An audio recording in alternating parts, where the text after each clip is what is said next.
Hi there, this is Carl Irwin, and we're going to look at some strategies in Musescore for writing for percussion.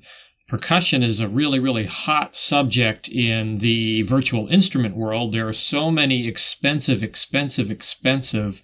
astronomically expensive libraries for percussion, which is very strange because percussion is one of those areas in music that is highly customizable and DIY. Right? You can really do a lot of that on your own without paying a cent for it and get really great results. Percussion sounds are very easy to record. They're single sounds. You can obviously record multiple velocity layers if you want to. But they are single sounds that play out unless you need to create some kind of a muting effect, which you can easily do inside of a sampler or a sound font creation software. And it really does boggle my mind the amount of money that people are willing to pay for percussion libraries. And it's also interesting because one would think that the ease of use is a reason why people pay a lot for it. But that's curious because the virtual instruments that are out there are quite complex and sometimes even very convoluted. They have a lot of different settings and different possibilities. I think a lot of people end up buying those libraries, and of course they just use the default presets that are there, and they settle on those. But I want to talk about percussion in Musescore 4 with the Muse sounds, but also with the onboard classic Musescore sounds, the old sound fonts that are available in there, the sound font sounds, but also the ability to use additional samples using the sound font layer in Musescore 4. And I'm on Linux, so I don't have the ability to load in any other virtual instruments at this point. That's not possible on the Linux variation of Musescore 4. We're very behind the curve in development. But I find that's not necessary, certainly not for percussion, because of the abundance of sound fonts. And also I can record whatever sounds I want and put them in there using a sound font editor and creator software, which I use Polyphone. We might look at that at some time in the future. So I just want to look at some possibilities. So I've got a little sketch opened up here, and I'll play it through. These are all Musescore sounds. They're either Muse sounds or they are classic Muse sounds. And we'll just play this and then we'll talk about what's going on.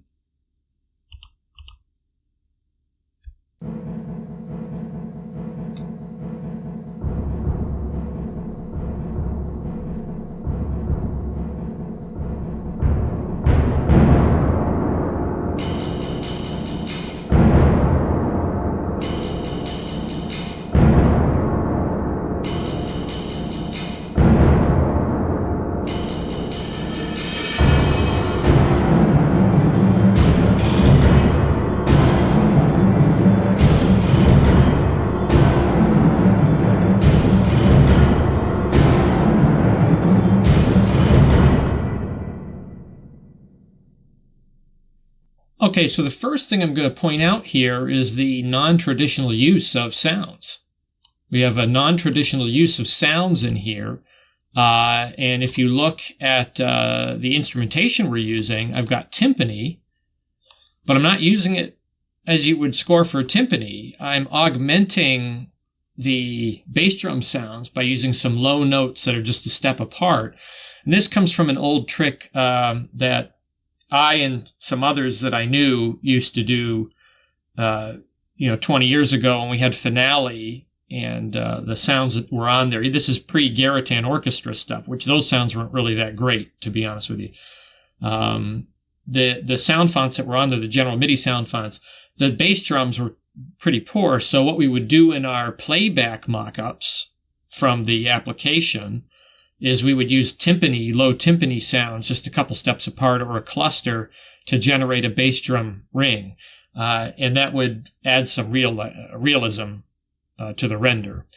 So that's what I'm doing here, but I'm also using the very high end of the timpani for some kind of tom type sounds, right? High tom drum sorts of sounds. And I have very short iterations of them to help kind of sell that high ringing tom sort of sound. I also have my bass drum here, and this is the Muse Sounds bass drum playing underneath to add a little bit of articulation. I have the Muse snare drum playing, but I'm playing the clicks here. This is the rim clicks. And then later on, I double up rim clicks with the rim hits with the head hits, right? And that creates a different kind of sound. I'm using the glockenspiel, but I'm not using it as a glockenspiel. I'm using it as sort of chimes. And I'm doing that by creating 2-note, 3-note clusters in various places, 4-note clusters, to give me the really the creation of an entirely new instrument that isn't necessarily in Musescore, right? I'm using the instrument that they provide with me and layering it in such a way to create an entirely new type of instrument. Let's see, in addition to that, I'm using the other Muse sounds that we have, just very minimalist. It's not very many instruments here, right? I called the project Minimalist Percussion. I just wanted to see how few instruments I could use to make kind of diverse sounds in percussion. Now, the secret sauce down here is the piano. And you might recognize it if you're really listening closely and thinking about that, but I'm using very, very low piano clusters, very soft, and I'm creating kind of a gongy sort of ring, and I'm using this to augment the bass drum hits that are up here between the timpani and the bass drum sound, and then this, and it creates really a whole new world of sound. And then I do the same. I augment the snare hits later on, where I've got a snare drum rim hit, and then this piano cluster down here kind of all layered up along with some timpani, a timpani cluster, to augment that sort of drum section over there. So it's very simple too. You make one cluster and then you just copy and paste the cluster various places that you want that instrument to play. It's just very, very economical kind of writing. Again, this is not about composing for score. This is about creating music. It's about creating music here and now that can be rendered out, which is really what you're doing with those very expensive percussion suites that you use in a digital audio workstation environment. You're not necessarily writing for a group of people. You're using a soundscape to create music in the here and now. And we're just doing the same thing here. And it's of a very, very good quality. This is entirely usable. You do a little post-processing on this file and you have something that it rivals expensive libraries just because it's creative. Just because it's creative, right? So let's look at another option here. We have another file here. This is another percussion one. And what I'm doing here in this example is I've got, again, all Musescore sounds. These are all Musescore sounds. They're either Muse sounds or internal Muse sounds. I'm not using anything extra, but I really, really kind of threw the kitchen sink in here. I'm not even using everything. I threw a bunch of stuff in there that I didn't necessarily apply, but I just kind of went through the setup for the template, and I just grabbed a bunch of stuff and threw it in there, and then I composed a piece. So let me just zoom out a little bit, and we'll play this one back and see what's going on and talk about it.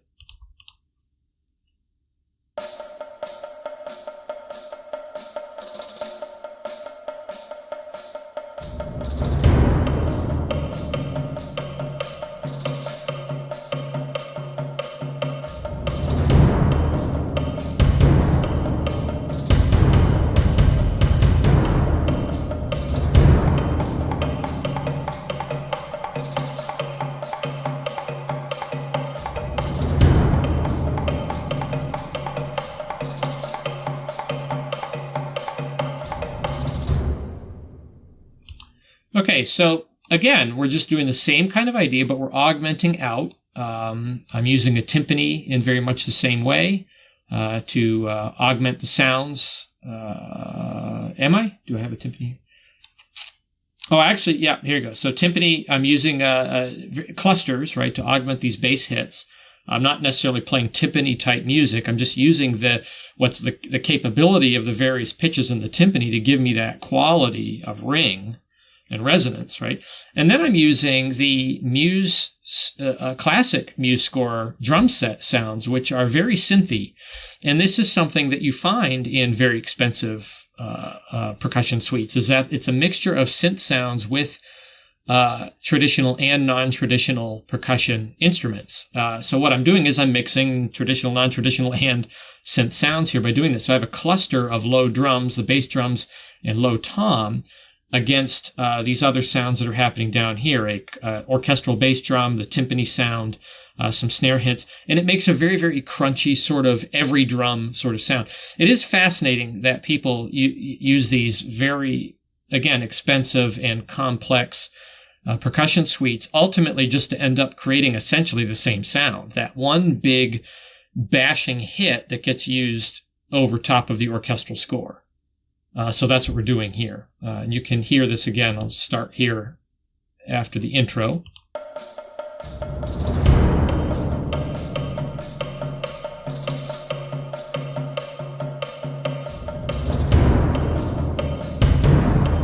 Right.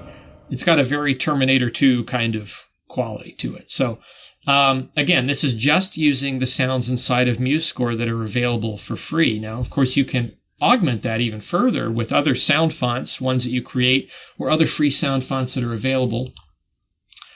This example here, I've imported, this is a taiko drum that I isolated from the Tim General MIDI sound font from the previous iterations of Musescore, was one of the default sound fonts in there.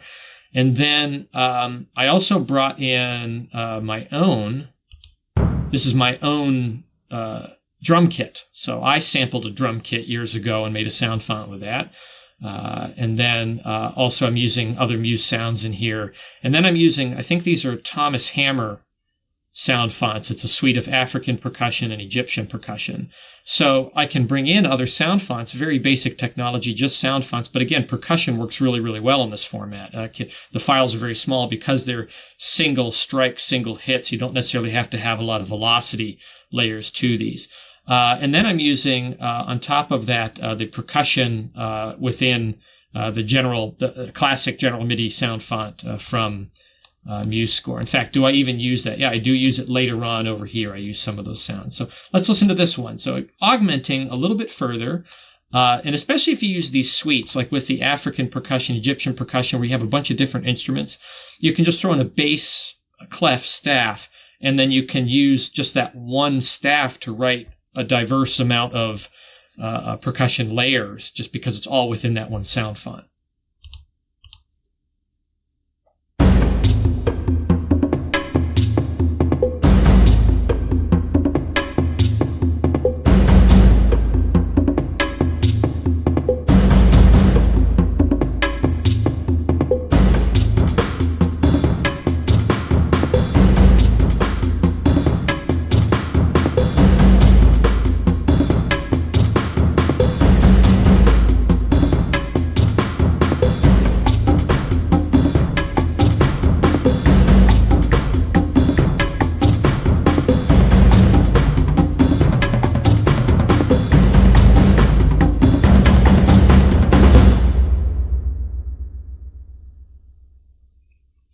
So there you go. And there's even some electronica going on down here in the classic drum set sound from Musescore.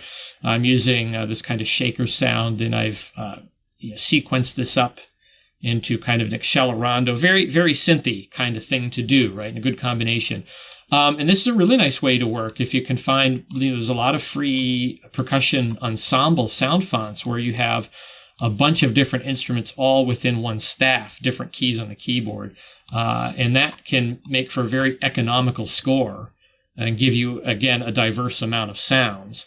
And you can hear it's very, very crunchy sound, mixing up these different instruments. And the options are unlimited.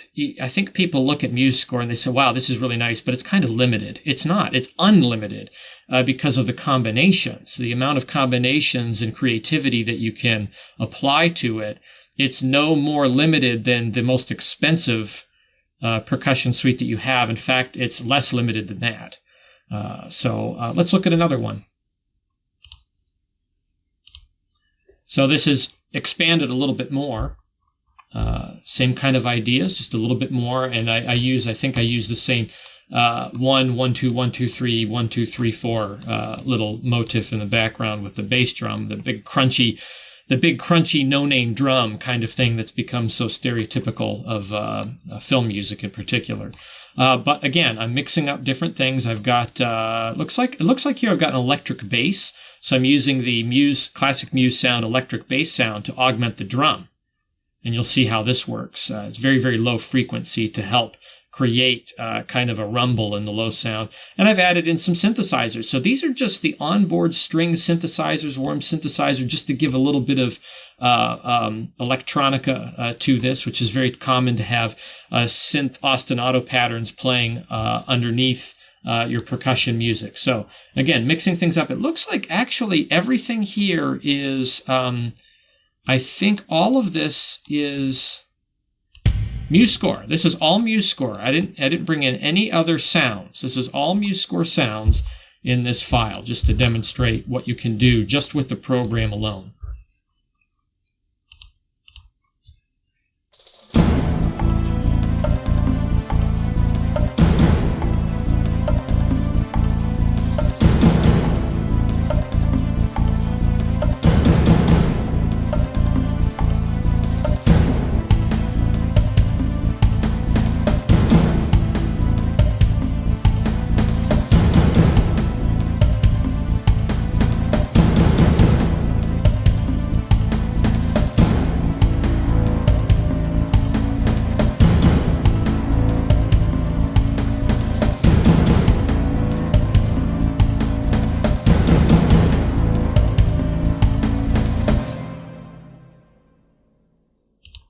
So very, made for TV kind of, I don't know, sci-fi sort of quality to it. The options are wide open.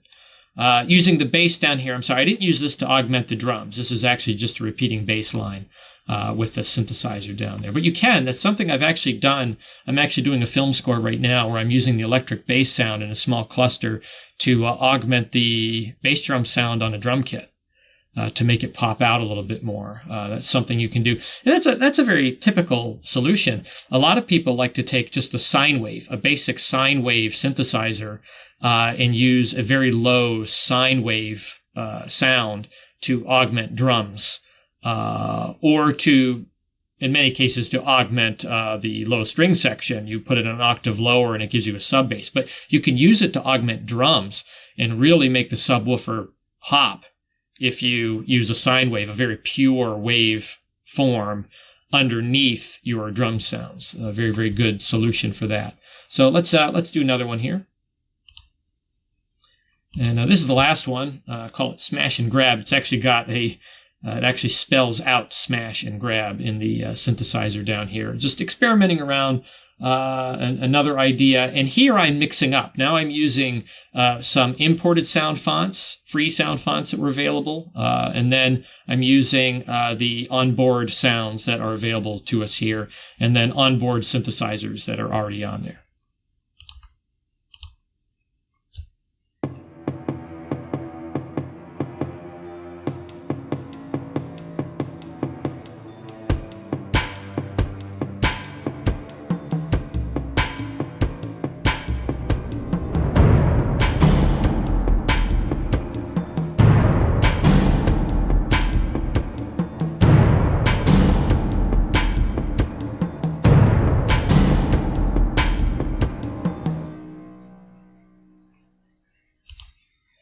So again, the possibilities are endless. There is zero limitation to what you can do inside of this program if you're working from notation. So those are some options to consider, some ideas to think about when writing for percussion inside of Musescore 4, and just some experiments that I've done with this. Be creative. Use other instruments as percussion instruments. That's just a really, really good tactic. I mean, can a flute be a percussion instrument? Absolutely, right? If you use it in the right way and you kind of think outside the box, and especially for percussion, it's a very, very good use for those classic Musescore sounds, which otherwise, as instruments, don't necessarily stand up as instruments today in most cases. I mean, there's a few in there that you can mix in with other Muse sounds, and it improves their quality. But I think that you can use a lot of those very synthy sort of wind instrument sounds as either synths, as synth sounds, or you can use them as percussion sounds if you get creative with them. So a few ideas for you to kick around and to augment your palette. The sky is the limit, really, and you don't have to pay a cent for it. It's all free, all available. So good luck with that. Happy composing.